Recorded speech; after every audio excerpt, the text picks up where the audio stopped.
figura ilustre, um profissional teórico, prático, que possui uma bagagem ímpar, que tem propriedade para falar do tema cá proposto, no caso, os aspectos críticos da teoria da prova. Então, todos aqueles que estão presentes, sejam advogados, estudantes, certamente cada um de vocês se debruçará com o melhor conteúdo jurídico possível.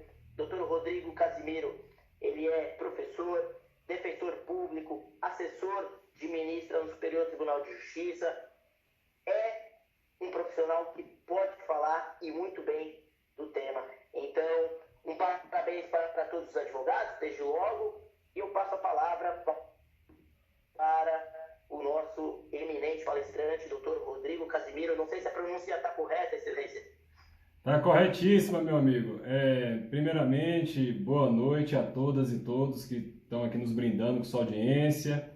Nessa quinta-feira, dia 11 de agosto, dia da advogada, dia do advogado. É com muita alegria que, por coincidência, né, eu vou aqui proferir minha palestra justamente no dia do advogado. Então aqui eu já quero deixar registrado meus parabéns a todos os advogados e advogadas da subseção de Cubatão e de todas as demais subseções de São Paulo que estejam porventura nos assistindo. Quero aqui agradecer na pessoa do Dr. Felipe Casimiro. Temos aí quase o mesmo sobrenome, né? Mas não somos parentes, pelo menos ao que me parece não somos parentes, mas muito parecido o sobrenome. Dr. Felipe Casimiro, assim, é com a grande honra e alegria que eu recebi seu convite, né, representando a subseção da OAB de Cubatão, importante comarca do estado de São Paulo. Estou com muita alegria, muita satisfação aqui no dia de hoje, na noite de hoje, né, conversando sobre esse tema tão apaixonante que é o processo penal. E mais especificamente sobre a teoria da prova e sobre os aspectos críticos da teoria da prova do processo penal, que no meu entender é o tópico mais relevante do processo penal, porque é com base nas provas, nos meios de prova, nos meios de obtenção de prova, que são proferidas ao final do processo uma sentença condenatória ou absolutória. Então foi com muita alegria que eu recebi esse convite, Dr. Felipe. Estamos aqui na noite de hoje, justamente no dia do advogado. Já externei meus parabéns a todas e todos. Peço humildemente que continuem de forma firme, atuando na defesa intransigente dos direitos constitucionais dos seus clientes. E aqui eu me irmano a todos vocês, porque eu ocupo atualmente o cargo de defensor público, sempre atuando na área criminal. E tanto nós, defensores criminais, quanto os advogados criminais, estamos irmanados como defensores, né, ao fim e ao cabo, do Estado Democrático de Direito, né? Quando nós estamos ali atuando na defesa criminal de um assistido ou de um cliente, estamos, no final das contas, defendendo os ditames constitucionais, estamos defendendo os direitos e garantias fundamentais previstos na Constituição da República, né? Trabalhar com o processo penal, ele envolve um trabalho de grande relevância, até eu diria sociológica, né? Estou falando aqui, eu sei que tem advogados da área civil, provavelmente, mas o meu foco principalmente aqui é com os nossos queridos colegas da área criminal. Nós temos ali uma convivência com os clientes, os assistidos, uma convivência muito próxima, né? E inclusive com os familiares desses clientes, desses assistidos. E temos ali uma experiência que não pode talvez ser detectada em nenhum outro setor da advocacia. Nós convivemos com o que há de melhor e com o que há de pior no ser humano. Convivemos com amor, né? Com o companheirismo, a cooperação entre os familiares daquela vítima, daquele acusado. Vemos o sofrimento dos familiares das vítimas, o sofrimento dos familiares dos acusados. Nos portamos ao lado do acusado na área criminal e geralmente, falo até por experiência própria, muitas das vezes somos os únicos que estamos ali do lado do acusado, né? Aquele acusado presumido inocente. Então vemos ali as agruras do sistema penal, sistema prisional, conhecemos o interior das nossas penitenciárias, o estado de coisas inconstitucional, que já foi reconhecido pelo Supremo Tribunal Federal. Então, trabalhar com o processo penal, para mim, é uma vocação, um trabalho muito apaixonante e que se renova dia a dia.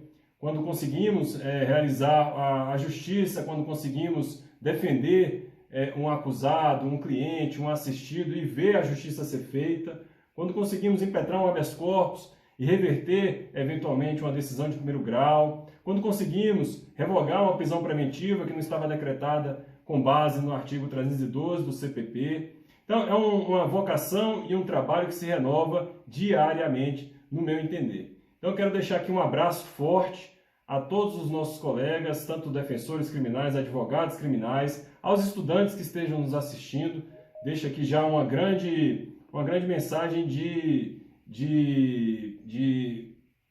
ênfase bem enfática, no sentido de que vocês, se quiserem ir para a área criminal, serão muito bem-vindos e terão experiência fantástica nessa área do direito como um todo, né?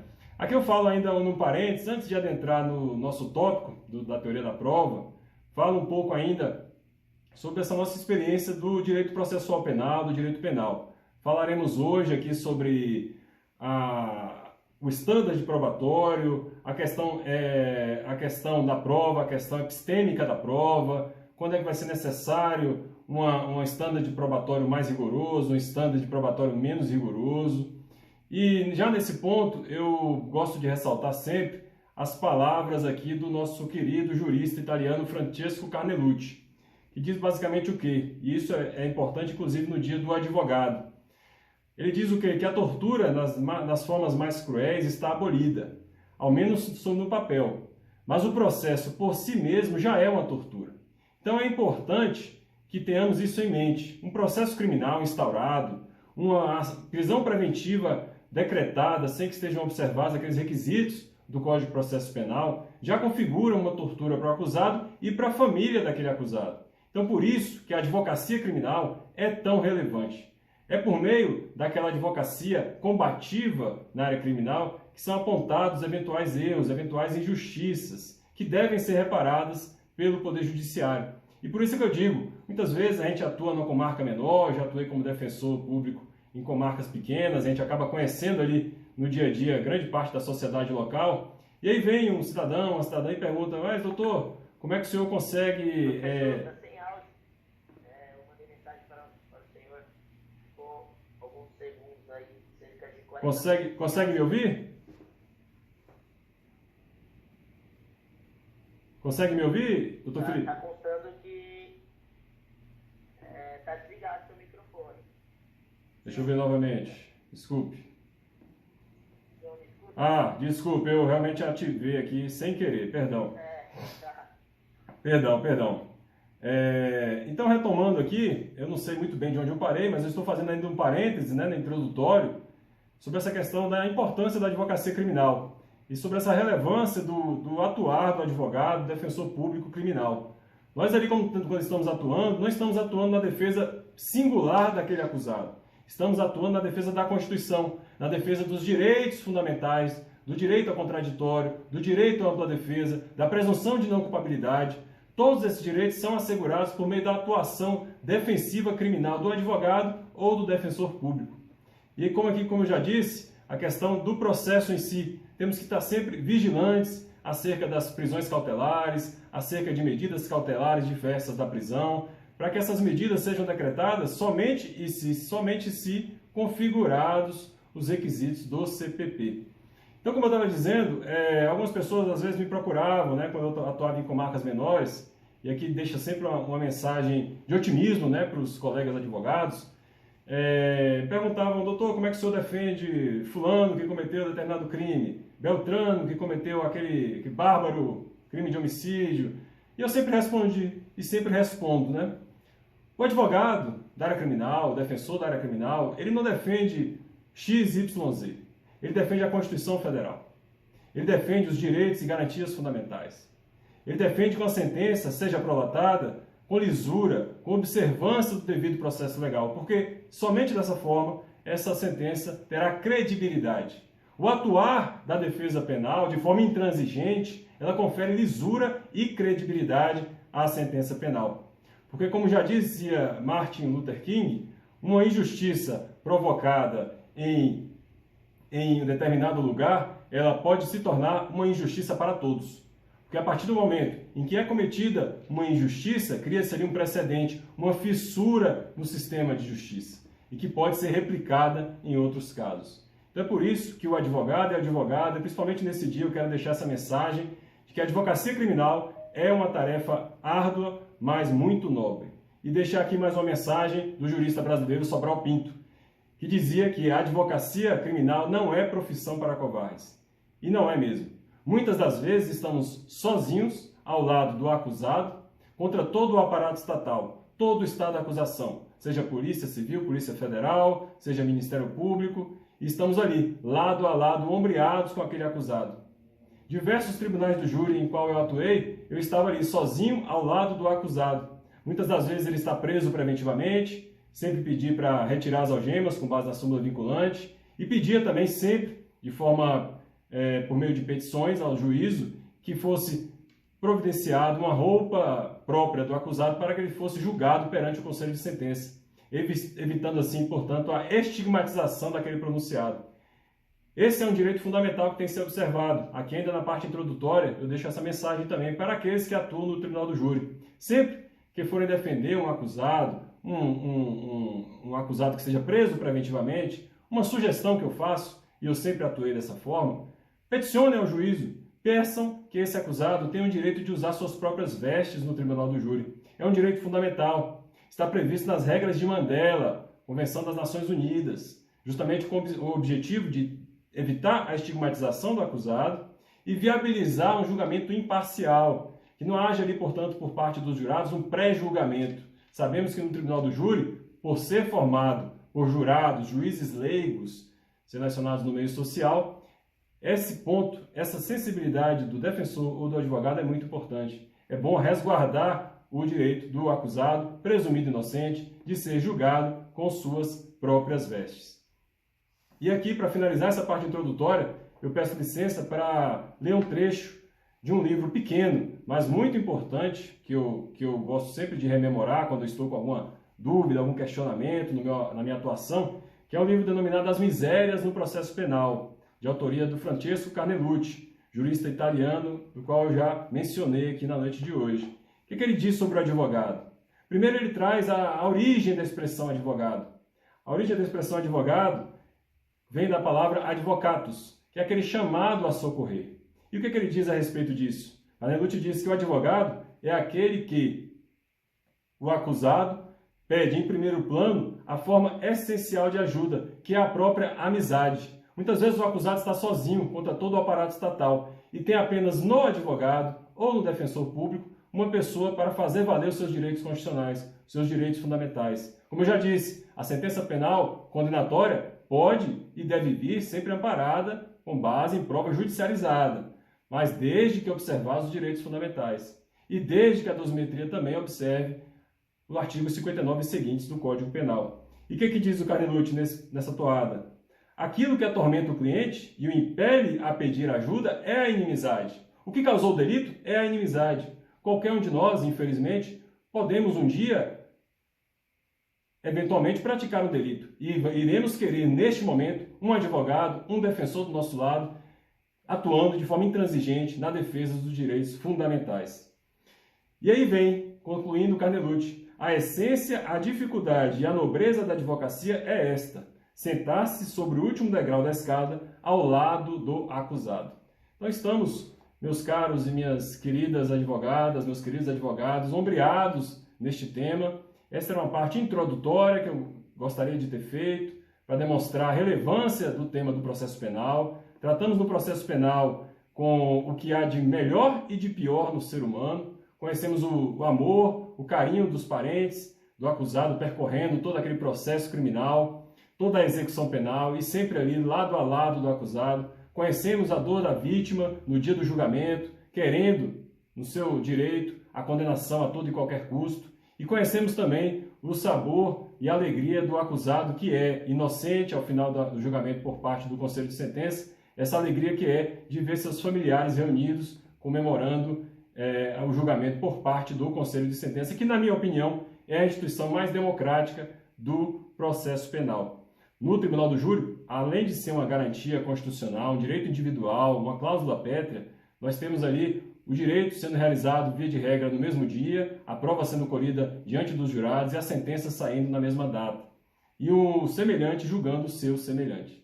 Então, o Tribunal do Júri é um tema bastante interessante, que por si só daria aí mais várias aulas a respeito deste tema. Eu só queria aqui deixar registrado a relevância que é a atuação da defesa penal e registrado também a alegria que é estar aqui na noite de hoje com todos vocês. Então, superada essa parte introdutória, vamos falar do que interessa, né? Vamos falar agora sobre teoria da prova. Eu selecionei aqui alguns temas bastante interessantes, que estão muito em voga no STJ e na jurisprudência pátria. São 5 temas bem relevantes que tocam à instituição do Tribunal do Júri e também ao procedimento comum, né? E nessa parte introdutória da teoria da prova, eu gostaria de deixar registrado aqui, já de antemão, que o processo penal, ele, via de regra, ele lida sempre com o passado, né? No processo penal, nós temos um paradoxo do tempo. Por que eu digo isso? Porque no processo penal, o juiz, que não conhece dos fatos, mas que precisa conhecer, toma conhecimento desses fatos, dessas alegações, por meio de quê? Por meio das provas, por meio de obtenções de provas. Então, ele, no presente, vai julgar um fato que aconteceu há muitos anos, num passado distante, que foi provado num passado recente, por meio de uma prova testemunhal, uma medida de busca e apreensão, e que no presente vai se proferir uma sentença condenatória, aplicar uma pena que vai ser projetada para o futuro. Então nós temos um paradoxo do tempo. Nós temos um julgador que não conhece dos fatos, mas que precisa conhecer para dizer o direito. Então o processo penal é isso, é viver, é reconstruir, no limite do possível, um fato histórico. Lidamos sempre com fatos históricos no processo penal. E daí a relevância da teoria da prova. É por meio da prova que podemos, no limite do ser humano, conhecer o que aconteceu naquele dado momento da história, da linha do tempo. Tentamos reconstruir, na medida do possível, um determinado fato da vida. Então, é uma atividade muito difícil e nós que atuamos no dia a dia, vemos principalmente nos crimes, isso eu falo com propriedade, nos tribunais do júri que já atuei, é muito difícil a gente pegar uma prova testemunhal, e aqui primeiramente eu vou tecer algumas considerações sobre a prova testemunhal. É muito difícil a gente pegar uma prova testemunhal que narre do início ao fim como é que foi a dinâmica do fato. Via de regra, nós conseguimos ali uma testemunha que viu determinado ponto, outra testemunha que viu uma outra fase do intercrimes, e no final mais uma ou duas testemunhas. E nessa coxa de retalhos, nesse quebra-cabeças, temos que compor a visão do fato e narrar para o juiz a nossa versão. O julgador vai estar diante de duas versões, seja no procedimento comum, seja no procedimento tribunal do júri, e aí o jurado, então, vai estar diante de duas versões. Teremos a acusação por parte do Ministério Público e a defesa, patrocinada por advogado ou por um defensor público, a partir da prova possível produzida nos autos, tentando reconstruir um fato histórico. Então, a atividade do julgador no processo penal é sempre recognitiva. E daí a necessidade da qualidade epistêmica da prova, da qualidade desta prova, né? E aí entram diversas questões. Na prova testemunhal, temos aí a possibilidade da falibilidade da memória humana, as falsas memórias, estão em voga nos tempos atuais. Nós sabemos hoje, já com base em estudos científicos, que a memória ela é falha. E quanto mais tempo demorar um processo, mais falha, mais partida vai ser essa memória. Então, mais difícil vai ser reconstruir esse fato histórico com um mínimo de verossimilhança. Nessa toada, continuamos a falar sobre a teoria da prova e sobre a dificuldade que é reconstruir um fato histórico. Como eu já disse aqui, nós temos no processo penal um paradoxo do tempo. E qual é a função da prova neste paradoxo do tempo? É tentar, no limite do possível do ser humano, reconstruir aquele fato histórico com um mínimo de segurança. Estamos tratando aqui da certeza possível ao ser humano. E aí a gente vai entrar num tema muito interessante, que é a tão festejada, tão celebrada verdade real no processo penal. Eu me filio a uma corrente, né, que tem aí os defensores da corrente nesse ponto, o professor Ari Lopes, o próprio Francesco Carnelucci, Salat Khaled Júnior, defendem o quê? que não há como se apurar, se demonstrar, se chegar à verdade real de um fato passado. O que nós defendemos é o quê? Que é possível que construir, com base nesse quebra-cabeças, temos ali diversas provas testemunhais, muitas vezes, algumas provas documentais, quando a fase pré-processual é bem feita pela polícia, nós temos ali, conseguimos alguns exames periciais, e nessa coxa de retalhos conseguimos mostrar o quê? Uma certeza jurídica, não uma verdade real. A verdade real para essa corrente, ela não é possível de ser atingida pelo ser humano. Como eu disse, são duas correntes. Há a corrente que admite, né, a possibilidade de alcançarmos a verdade real. Mas há também essa corrente da qual eu me filio, que conseguimos no processo penal, com base nessa atividade recognitiva, né, das provas penais, construir uma certeza jurídica por meio de uma prova robusta que possa, então, subsidiar uma eventual sentença condenatória. Então, essa é a parte introdutória da teoria da prova. O passado, como diz Belchior, é uma roupa que não nos serve mais. Então, atingir a verdade real do que aconteceu no passado é muito difícil. A não ser que você tenha uma filmagem, né, em alguns delitos é possível, mas na via de regra a gente não consegue demonstrar com 100% de segurança determinada prática delitiva. Principalmente as práticas delitivas cometidas são os denominados crimes de escritório. Então aí ainda fica um pouco mais difícil e a linha ainda fica um pouco mais tênue.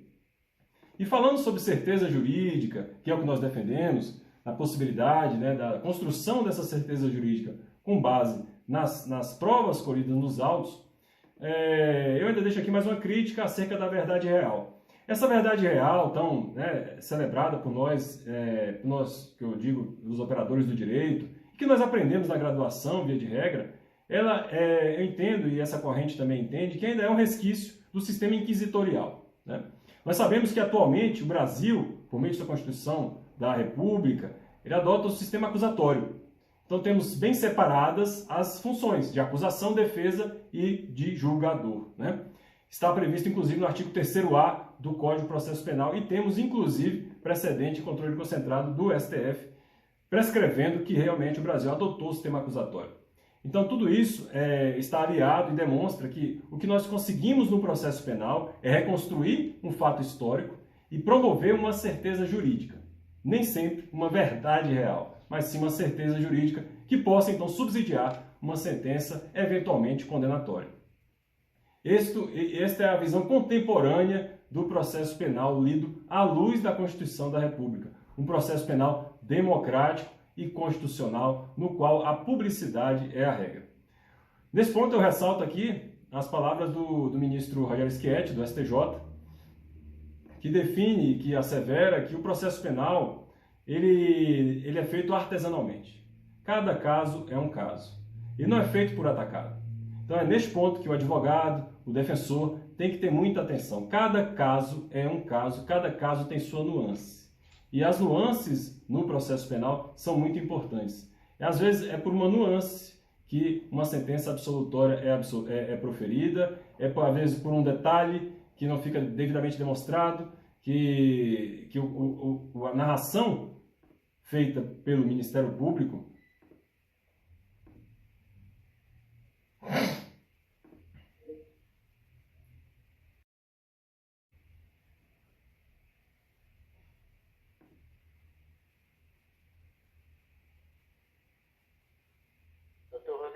Oi, Felipe. Deixa eu cair aqui, né, doutor?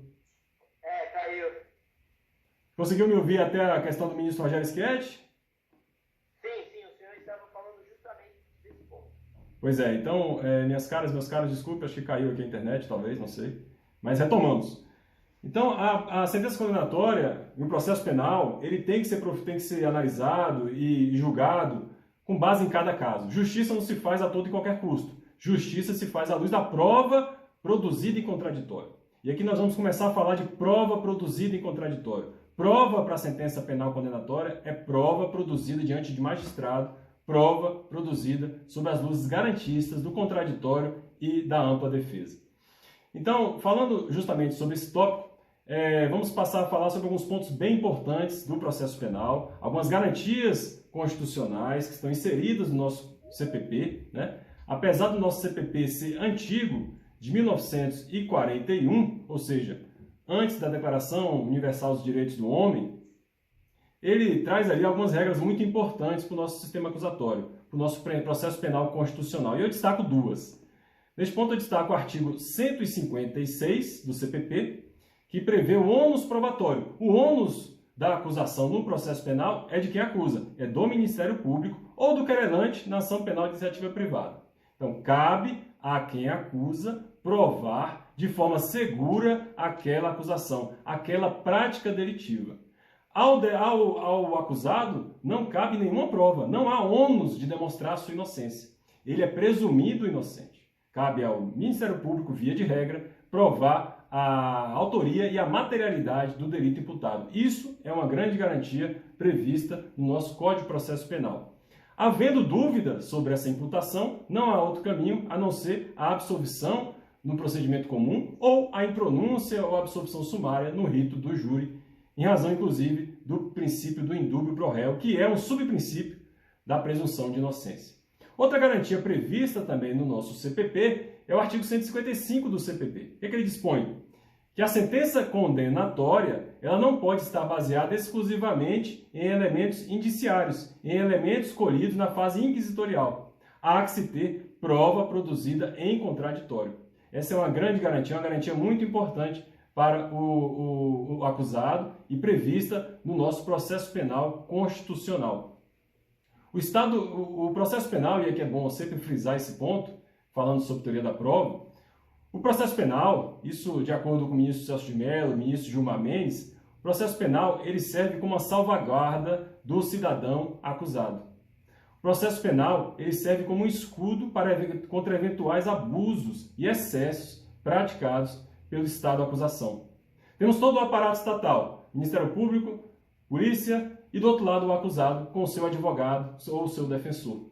Então há que se ter sempre um controle, uma contenção de eventuais abusos praticados eventualmente contra o acusado. Isso justamente em decorrência de uma evolução histórica, de conquistas históricas no campo dos direitos humanos. E neste ponto eu destaco mais uma frase do Carnelucci. Francisco Carnelucci, ele preceitua que o processo penal é um banco de prova da civilização. Uma civilização que observa os direitos constitucionais, o direito ao contraditório, o direito à ampla defesa, a presunção de não culpabilidade, é uma sociedade evoluída. E a observância desses ditames constitucionais confere o quê? Lisura e credibilidade à sentença penal. Confere lisura e credibilidade ao sistema de justiça. Confere confiabilidade ao sistema de justiça.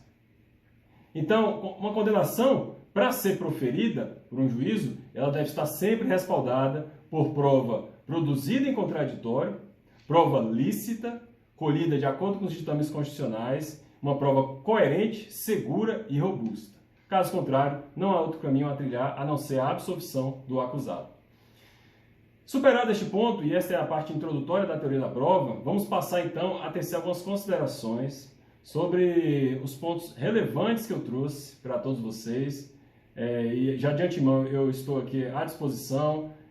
Meu Instagram eu vou disponibilizar ao final, mas é @Casimiro com I, Casimiro Rodrigo. Então meu nome é Rodrigo Casimiro Reis e o meu Instagram é o @Casimiro Rodrigo. Qualquer dúvida que tiver, pode mandar um direct que a gente tenta responder o mais rápido possível. Superado este ponto acerca da teoria da prova, vamos falar um pouco agora sobre standard probatório. O que consiste o standard probatório que vem sido tão propalado nos dias atuais, né? O fundamento do processo penal, isso de acordo com alguns julgados da STF, ele se dá a partir do reconhecimento da existência de um Estado democrático de direito. Uma sanção penal, para ser prolatada e efetivada, tem que observar os ditames constitucionais da Constituição Federal. Caso contrário, não estaremos vivendo um Estado democrático de direito. Estaremos regredindo para um sistema inquisitorial em que não se observavam os direitos fundamentais do acusado presumido inocente. E cabe a quem provar essa acusação, como eu disse? Nos termos do artigo 156 do CPP, cabe a quem acusa, seja o Ministério Público, seja o autor da ação penal de iniciativa privada. Então, o ônus probatório no processo penal é de quem acusa. Cabe ao acusador carregar os autos elementos seguros de prova. Uma vez carreado aos autos os elementos de prova, seja por parte da acusação, seja por meio de uma investigação defensiva, a quem pertence essa prova? Essa prova, uma vez carreada aos autos, pertence a todos. É o princípio da comunhão da prova. Todos podem analisar a prova e todos podem contraditar essa prova.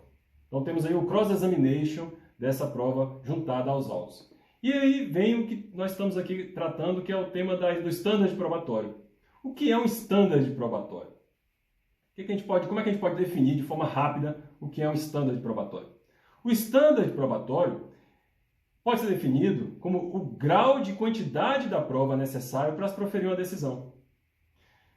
Fazendo uma comparação, no atletismo nós temos ali o salto com vara, né? No salto com vara nós temos ali um sarrafo que vai subindo à medida que o atleta consegue ir galgando, consegue ir saltando mais alto.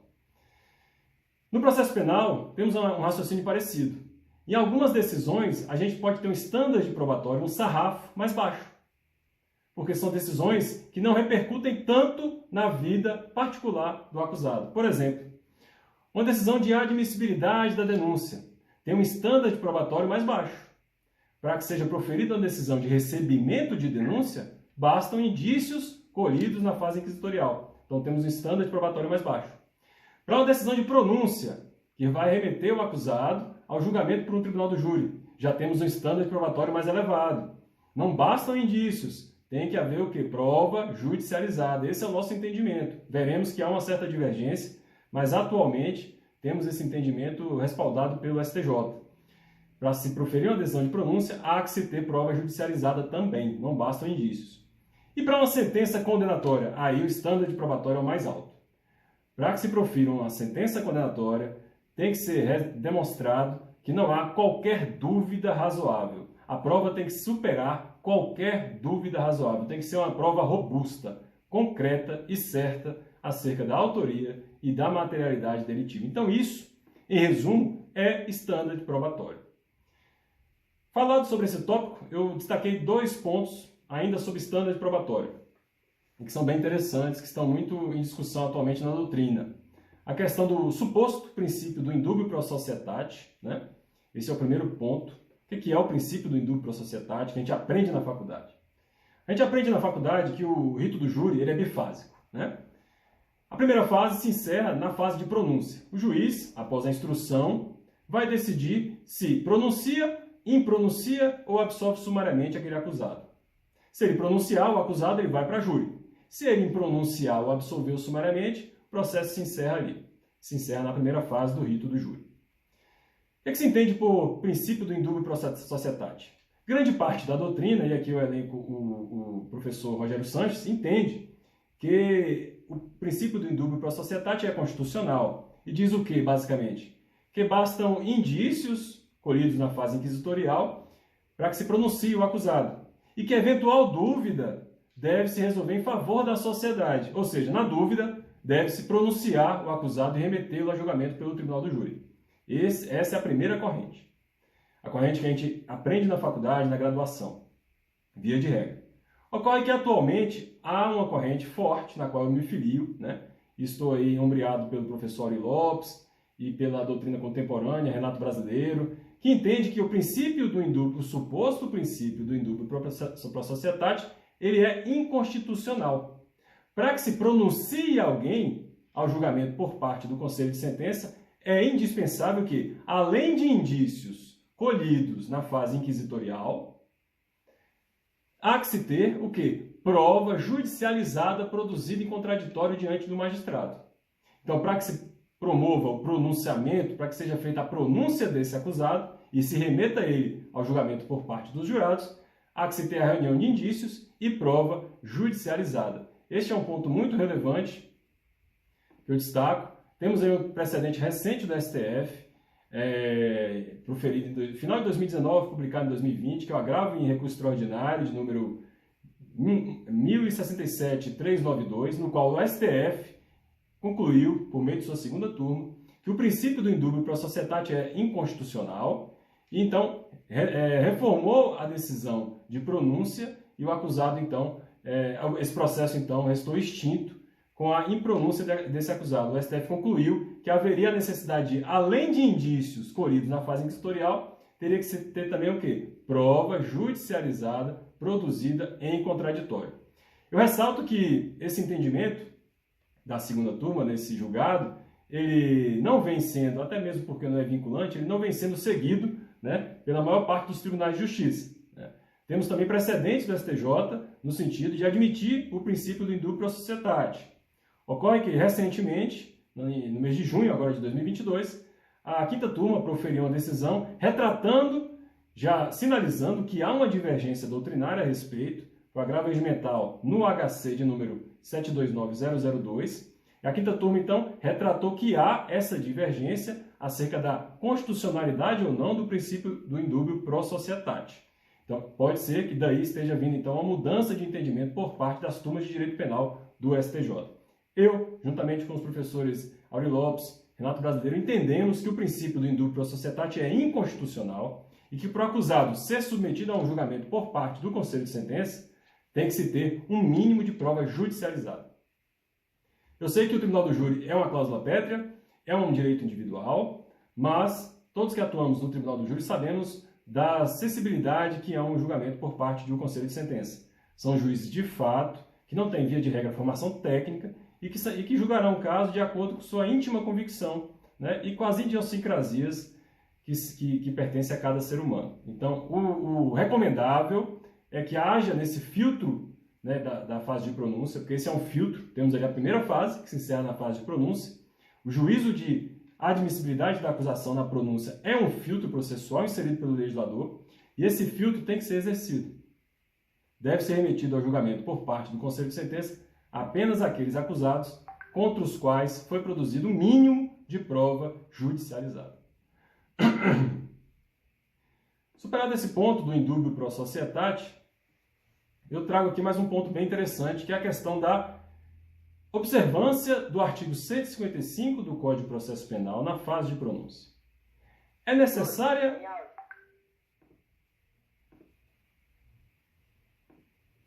É interessante, está cortando o áudio às vezes aqui, automático, eu não estou nem tocando, Felipe. Dessa vez foi rapidinho. Ótimo.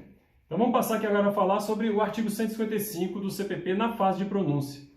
Vimos lá que o artigo 155 preceitua que, para que a sentença penal condenatória seja proferida, há que se ter indícios e, além de indícios, há que se ter prova judicializada, prova produzida em contraditório diante do magistrado. Essa exigência do artigo 155 do CPP é aplicável na fase de pronúncia?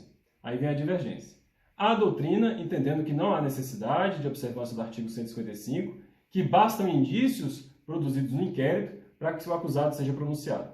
Já uma doutrina contemporânea, da qual me filiu, entende que é necessária a observância do artigo 155, inclusive na fase de pronúncia, dada a relevância dessa decisão de admissibilidade.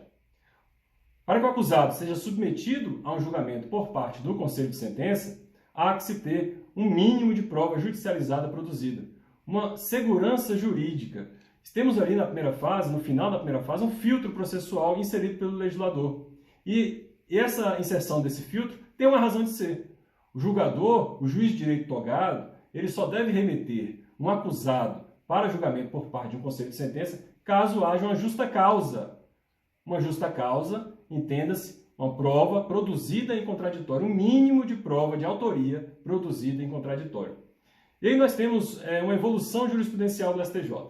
Até 2020, o STJ entendia, de forma pacífica, que o artigo 155 do CPP não se aplicava na fase de pronúncia, ou seja, o juiz, ao proferir uma decisão de pronúncia, não haveria que fundamentar sua decisão em prova judicializada. Bastavam meros indícios coletados na fase inquisitorial. Então, a pronúncia respaldada com base apenas em indícios produzidos na fase inquisitorial não ofenderia o artigo 155 do CPP. E aqui eu estou tecendo algumas considerações sobre esse ponto e ressalto que todos esses temas que eu estou abordando, sobre todos esses temas eu já escrevi artigos jurídicos, né, publicados. Estão disponíveis no meu Instagram, quem tiver curiosidade é só colocar no Google também. Lá vai estar toda a fundamentação.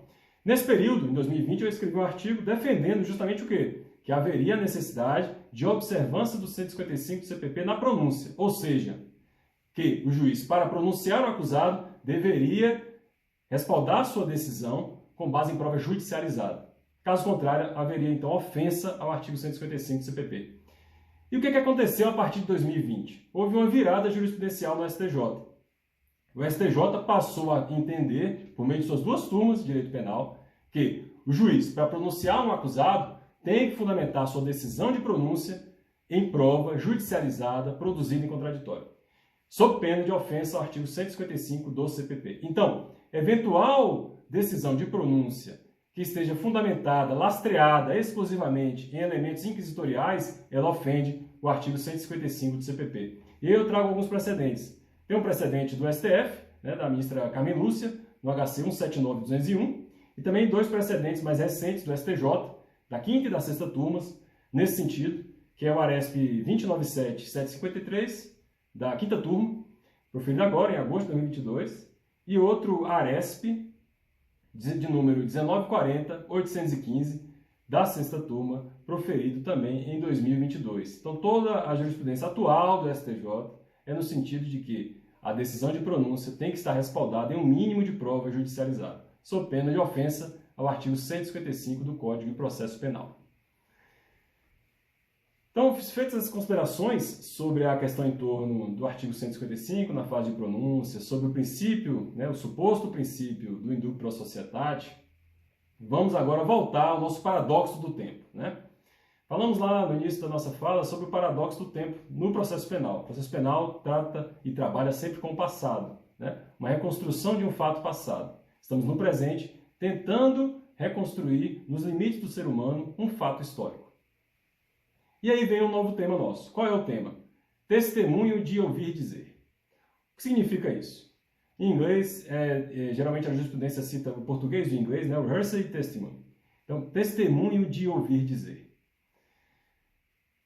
Na minha atuação criminal, eu já vi isso em vários casos, vários processos. O que acontece frequentemente? O Ministério Público arrola algumas testemunhas, via de regra policiais, que não viram o fato, não viram a prática delitiva. Eles ouviram dizer de populares que determinado cidadão praticou aquele crime daquela determinada forma. Então, eles ouviram dizer, é um testemunho de ouvir dizer. Ocorre que o testemunho de ouvir dizer nada prova. O testemunho de ouvir dizer, nem prova indireta pode ser entendido como tal. E isso que defende o professor Ari Lopes Júnior. O testemunho de ouvir dizer, ele não tem ali credibilidade. Porque esse cidadão, esse policial, essa testemunha arrolada, ele não viu o fato.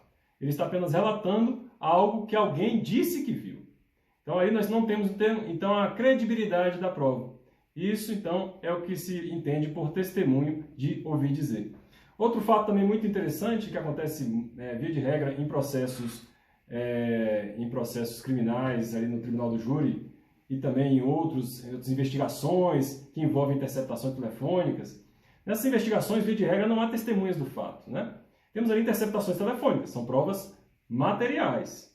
E aí o Ministério Público, além de ter essa prova documental nos autos, que por si só talvez já fosse até suficiente para respaldar o pleito condenatório, ele arrola policiais que ouviram essas interceptações. Ou seja, o policial estava ali transcrevendo a interceptação, o Ministério Público vai arrola esse policial para dizer o que ele ouviu. Ou seja, não há necessidade de arrolar essa testemunha, porque essa testemunha ela não viu nada a respeito dos fatos. A não ser o caso em que o policial tenha flagrado o delito, testemunho de policial, via de regra, nada prova. Não é por ele ser um policial que ele, então, num passo de mágica, vai passar a ser, então, vai ser configurada, então, uma prova testemunhal com credibilidade para sustentar um pleito condenatório. E é nesse sentido que o STJ tem decidido. O STJ tem decidido que o testemunho de ouvir dizer por si só não pode respaldar uma decisão, por exemplo, uma decisão de pronúncia. Há que se ter uma prova judicializada, uma prova concreta, crível, de pessoas, testemunhas que tenham realmente visualizado a cena do crime. E aqui nós temos precedentes recentes, tanto da 5ª quanto da 6ª turma. Cito aqui o ARESP, 2097753, da 5ª turma, e o RESP, de número 1959515, que não admitem o testemunho de ouvir dizer como única prova suficiente para respaldar uma decisão de admissibilidade da pronúncia no final da primeira fase do iudicium accusationis. Então, o testemunho de ouvir dizer, via de regra, por si só, não subsidia uma sentença condenatória, tampouco uma decisão de pronúncia. Caminhando aqui um pouquinho sobre agora nosso tópico, nós superamos essa questão do testemunho de ouvir dizer e caminhando para o final, temos mais dois tópicos, que o primeiro é tratar sobre a cadeia de custódia da prova, né? E aqui mais uma vez vamos tentar resolver a questão do paradoxo temporal do processo penal. A cadeia de prova, esse instituto da cadeia de custódia da prova foi inserido no denominado pacote anticrime, né? A Lei 13.694 de 2019, que promoveu ali uma série de alterações no CPP, dentre as quais a inserção, né, de forma expressa, da necessidade de se observar a cadeia de custódia da prova no processo penal. O que é a cadeia de custódia da prova? Em que consiste esse instituto? Consiste em dar confiabilidade e integridade à prova, registrar todo o caminho da prova apreendida, ou seja, registrar todo o caminho da materialidade do delito. Por exemplo, uma abordagem feita no interior da residência é encontrada uma substância entorpecente. Neste momento, com base no artigo 158-D do CPP, que foi inserido pelo pacote anticrime, a polícia deve o quê? Apreender essa substância entorpecente, colocar no recipiente e lacrar esse recipiente. Esse recipiente só poderá ter o seu lacre retirado pela perícia, que então vai examinar essa substância e, após isso, lacrar novamente o recipiente. Tudo isso para que seja observado o princípio da mesmidade. Ou seja, o que é o princípio da mesmidade? Garantir que aquela mesma prova que foi apreendida seja aquela prova que está sendo examinada pelo julgador. Isso garante confiabilidade e rastreio do caminho da prova. Então, esse é o tema sobre o qual nós estamos falando no momento, né? A questão da observância da cadeia de custódia, um tema novo, que vem sendo ainda pouco discutido nos tribunais de justiça, até por ser novo, talvez não tenha chegado ainda em grau de apelação nos TJs, né? E ele está previsto, neste tópico especificamente que eu estou falando, é o artigo 158-D do CPP. A inobservância dessa cadeia de custódia causa o quê? Segundo a doutrina do Alexandre Moraes da Rosa, Auri Lopes Júnior, Salete Calado, essa inobservância do artigo 158-D do CPP causa a imprestabilidade da prova. Essa prova será inválida, será nula nos termos do artigo 157 do CPP e deve ser desentranhada dos autos, porque não houve ali uma confiabilidade, não há uma qualidade epistêmica da prova. Então não há como a parte contrária, o acusado, contraditar essa prova e prejudicando então, portanto, o exercício do direito constitucional ao contraditório. Então, a cadeia de custódia da prova é um tema bastante relevante, que eu tenho convicção de que futuramente será objeto de muito debate na jurisprudência dos tribunais de justiça, do STJ também, que é um tema muito sensível e pode acarretar na invalidade de toda a prova material eventualmente apreendida. No STJ nós temos apenas um precedente de relatoria do ministro Rogério Schietti, proferido neste ano, né, foi publicado neste ano, início do ano de 2022, um caso em que o determinado cidadão teve apreendido uma substância entorpecente que ele estava portando a substância, essa substância foi apreendida, só que essa substância foi colocada num saco plástico e fechada com um nó. O ministro Rogério Schietti, em sede de habeas corpus, determinou o trancamento da ação penal sob o fundamento de que a cadeia de custódia não foi observada e de que não havia outros elementos de prova capazes de subsidiar o pleito condenatório. Então esse é o único precedente que temos no STJ acerca do assunto, um tema novo e que será ainda objeto de muito debate na doutrina e na jurisprudência, deu uma certeza disso. E finalizando nossa palestra, meus caros, temos aqui para falar agora sobre um tema também bem interessante, que foi inclusive sugestão do Dr. Felipe, né? É o tema da busca e apreensão. Falamos já sobre testemunho de ouvir dizer, cadeia de custódia de prova, princípio do indúbio pro societate, artigo 155, 156, observância do artigo 155 do CPP na fase de pronúncia. E agora, para finalizar, nós trazemos aqui o tema da busca e apreensão. Neste tema, a gente vai dividi-lo tanto na busca e apreensão e tratar tanto da busca e apreensão pessoal, quanto da busca e apreensão em decorrente de cumprimento de mandado, né, e também busca e apreensão realizada no interior de domicílio, em caso de eventual crime de tráfico de entorpecentes regulado pela Lei 11.343. Então, falando sobre busca e apreensão, a gente pode começar a tratar do tema dizendo o seguinte: a busca e apreensão é um meio de obtenção de prova. Ele é um meio de obtenção de prova. É uma medida cautelar real, que busca justamente o quê? Buscar e apreender provas. A busca e a apreensão são duas coisas distintas. Pode haver busca sem apreensão e pode haver apreensão sem busca, né? Então, quando se expede um mandado de busca e apreensão, a polícia vai, no cumprimento desse mandado, tentar o quê? Apreender, efetuar a constrição da própria prova material do crime. Ou seja, numa suposta prática de tráfico de entorpecentes, pedindo mandado de busca e apreensão para cumprir numa residência, a polícia vai entrar na residência com mandado, né, judicialmente autorizado, então, lógico, e aí apreender a substância entorpecente, a própria prova material do crime. Um outro exemplo, a gente pode